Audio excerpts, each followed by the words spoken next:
Good morning, welcome to Anglesey, where we're swapping the cap for carbon. That's right, it is the annual track day with Supercar Driver and Supercar Days. We've still brought down the Lexus LFA, the GT3 and the 812. However, today the 812 is staying off the asphalt because it's a little bit slippy. It's rear wheel drive with 800 horsepower and it's not my car.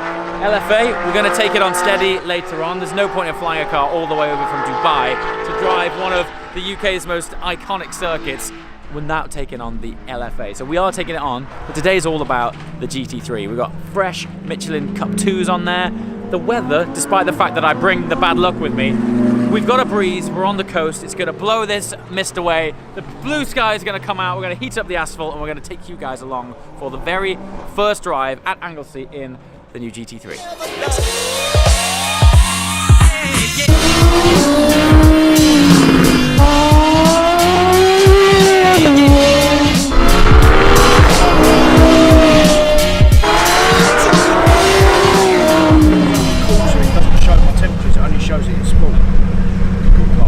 Mega, isn't it? Oh, on it.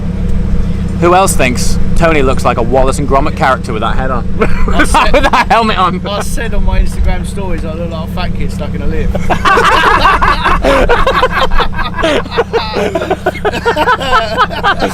Oh, mega. Comedy right here. Right, so let him check his pressures or else he'll end up in the sea. Literally, the ocean is the other side of that fence.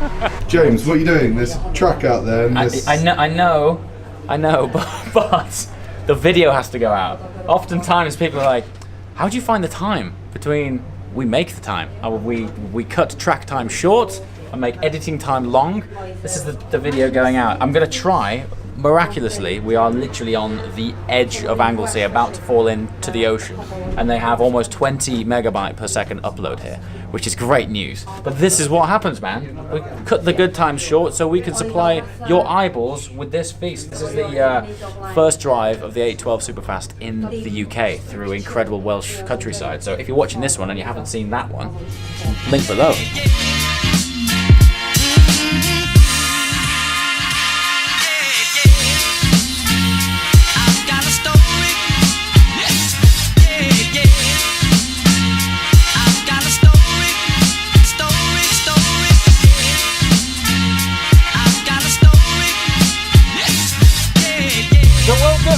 Gen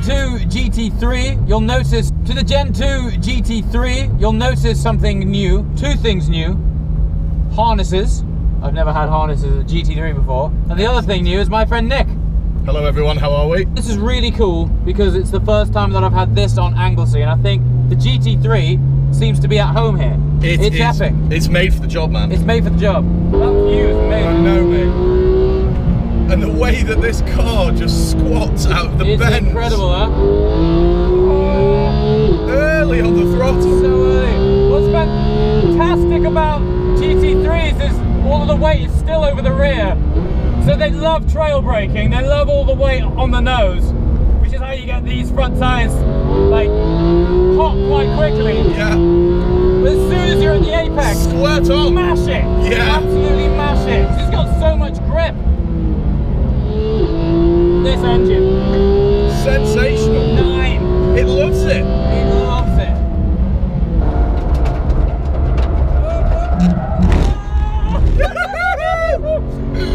That's what we like. Unreal. Do you know, the transition between the brake and the throttle when you left foot is so much smoother.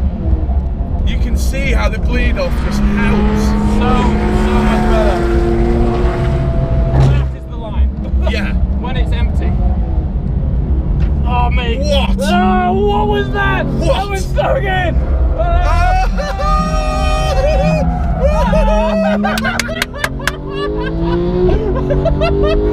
Things just come together. They come together so spectacularly. It is just the best. It's the best. It's a hell of a way to make you feel alive, man. Isn't it? A hell of a way. So good. We're definitely going to get some fuel now. Yeah. When 0 miles, oxygen. We're running on fumes. To the petrol station. Off we go.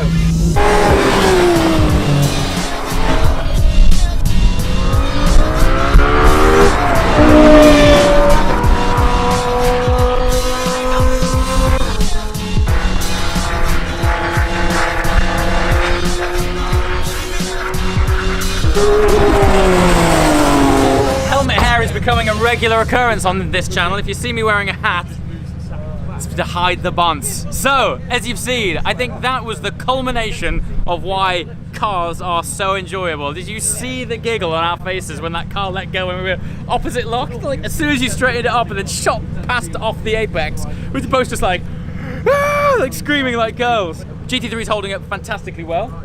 Pressure's doing cool. The Michelin experts are currently inspecting their product, and so far, so good. Just before lunchtime, Ollie Webb took out this Formula One car, which is casually here for the track day. There's also a Vulcan. So as far as a pit garage goes for your, average track day, the guys from Supercar Days and Supercar Driver, they don't mess around. When Adam said we're bringing down some special kit, we're bringing down some special kit.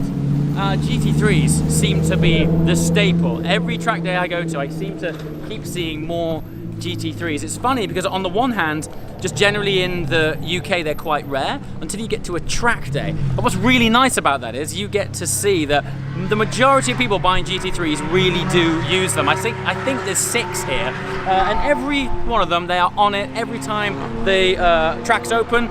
Queue of GT3s, everyone's out and loving it. And I don't blame them. This thing is addictive. When you get up to 9,000 revs and you slam home that gear, it's so good. Anyway, we got Audi R8 here, C63 AMG, original V8 R8. That was actually my first proper sports car. So I always smile and get a sort of warm feeling inside. For those of you guys that didn't know, the deposit for my first house that I saved up ended up going on an Audi R8. I will, by convention, wouldn't recommend that, but it transpired that car and that stupid maneuver transformed my entire life. It immersed me in the car world. Myself and Nick took my first R8 on a road trip where I ultimately ended up meeting the girl that became my wife. So it changed my life entirely. If you're saving up for a house, don't do it. I'm just giving you my backstory. But unfortunately, I've got to get the Ferrari 812 Superfast back home in time for Ferrari to collect it, which is a real shame. However, there is a TDF that we can share with you soon, so stay tuned.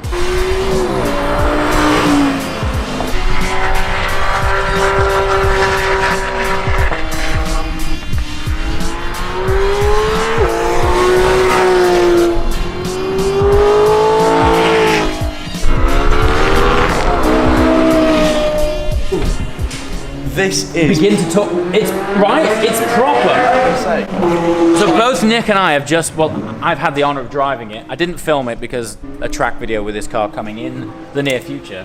I'm shocked. I am bewildered at how... Judging by the look at his face. The front end is unbelievable. So planted. The turn-in. Yeah, and then coming out the corners with not to $9,000. Yeah.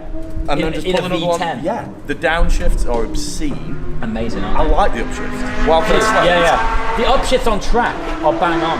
Yeah. Is that I find when you're on the road it feels lethargic. Like at road speeds, it's flat shifting. Amazing. And the thing is the brakes, mate. How much friction is there? You feel it proper. Mate, it's really serious job. Really serious. I'm so impressed. I know, right? Get one, buy one, everyone buy one. LFAs for everyone. Anyway, on that note, come outside here.